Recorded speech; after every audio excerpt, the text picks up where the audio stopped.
Sai Srinivas STU రాష్ట్ర అధ్యక్షుడు. ఈరోజు ఎస్పీడీ గారిని అదేవిధంగా సమగ్ర శిక్ష కేజీబీవి సెక్రటరీ గారిని కూడా కలిసి పలు ప్రాతినిధ్యాలు చేయడం జరిగింది. ఇందులో ప్రధానంగా ఎస్పీడీ గారిని కలిసి పార్ట్ టైం ఇన్స్ట్రక్టర్స్గా పనిచేస్తున్నటువంటి ఉపాధ్యాయులు వాళ్ళు పని వేళల గురించి మాట్లాడటం జరిగింది. చాలా పాఠశాలల్లో వీరు హాఫ్ డే కాకుండా ఫుల్ డే చేసే పరిస్థితి రావడం, కొన్ని పాఠశాలల్లో మార్నింగ్ వచ్చి అటెండెన్స్ వేసి వెళ్ళిపోయి మళ్ళీ మధ్యాహ్నం వచ్చి అటెండెన్స్ వేసుకుని పనిచేసే పరిస్థితి. ఇలా వాళ్ళు దూర ప్రాంతాల నుంచి వచ్చేవాళ్ళు 2 పూటలు వచ్చి అటెండెన్స్ వేయటం ఇవన్నీ కూడా ఇబ్బందులు ఉన్నాయని చెప్పి తెలియజేయడం. వాళ్ళు పార్ట్ టైం ఇన్స్ట్రక్టర్గా 17,000 రూపాయల జీతంతో పనిచేస్తున్న విషయాన్ని ఎస్పీడీ గారి దృష్టికి తీసుకురావడం జరిగింది. వారు వెంటనే స్పందిస్తూ రేపు ఎల్లుండిలో ఐటీ సెల్ వారితో మాట్లాడి హెడ్ మాస్టర్ దగ్గర నుంచి ఈ పార్ట్ టైం ఇన్స్ట్రక్టర్స్ యొక్క అవసరం ఏ ఉదయం వేళలో కావాలా సాయంత్రం వేళలో కావాలని డీటెయిల్స్ తీసుకుని వాళ్ళ అటెండెన్స్ ఎనేబుల్ చేయడానికి తగు చర్యలు చేపడతామని చెప్పారు. అంతేకాకుండా వీరికి సంబంధించి 17,000 రూపాయల జీతంతో పనిచేస్తున్న కారణంగా వీరిని ఇంకొక 7,000 రూపాయలు పెంచి ఫుల్ టైం ఉపయోగించుకోవడానికి ఫ్యాబ్కి రికమెండ్ చేసి పరిశీలన చేసి దాన్ని పంపిస్తానన్నారు.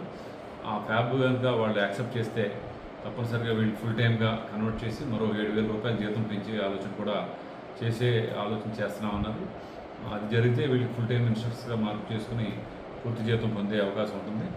అంతేకాకుండా ఐటీ సెల్తో మాట్లాడి వీళ్ళు ప్రస్తుతానికి ఎగ్జిస్టింగ్ శాలరీ ప్రకారం హాఫ్ డే చేయాల్సి ఉంది కాబట్టి హాఫ్ డే శాలరీ విషయంలో వాళ్ళు చేద్దామనే ఆలోచనతో ఉన్నారు. ఈ విషయాలన్నీ కూడా వారితో మాట్లాడి చర్చించడం జరిగింది.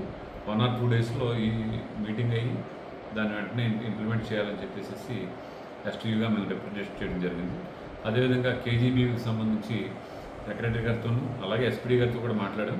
కేజీబీవీ టీచర్స్ ఎవరైతే ఉన్నారో వాళ్ళు నైట్ పనిచేసి నైట్ అంతా డ్యూటీ చేసి మార్నింగ్ 11 గంటల వరకు కూడా కొన్ని జిల్లాల్లో ఉపాధ్యాయులు ఉండే పరిస్థితి ఉంది.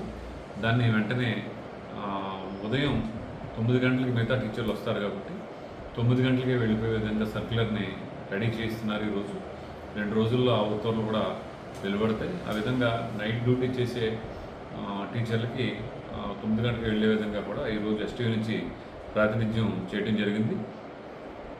అలాగే ఏప్రిల్, మే, జూన్ నెలలకు సంబంధించినటువంటి పెరిగినటువంటి జీతానికి సంబంధించిన ఎరియర్లు కూడా చెల్లించాలని చెప్పి కేజీబీవీ టీచర్కి సంబంధించిన ఎరియర్ని చెల్లించాలని ఈరోజు ప్రాతినిధ్యం చేయడం జరిగింది. అయితే సెంట్రల్ గవర్నమెంట్ ఉత్తర్వులు చూసి అవసరమైన మేరకు ఉన్న ప్రతిపాదనలు ఉంటే అవి కూడా చెల్లించి ఏర్పాటు చేస్తామన్నారు. అయితే దాని మీద క్లారిటీ అనేది ఇంకా ఉత్తర్వులు ఉందా లేదా అనేది చూసి తర్వాత నిర్ణయం తీసుకుంటామని చెప్పడం జరిగింది. ఫోటో తీయాలి.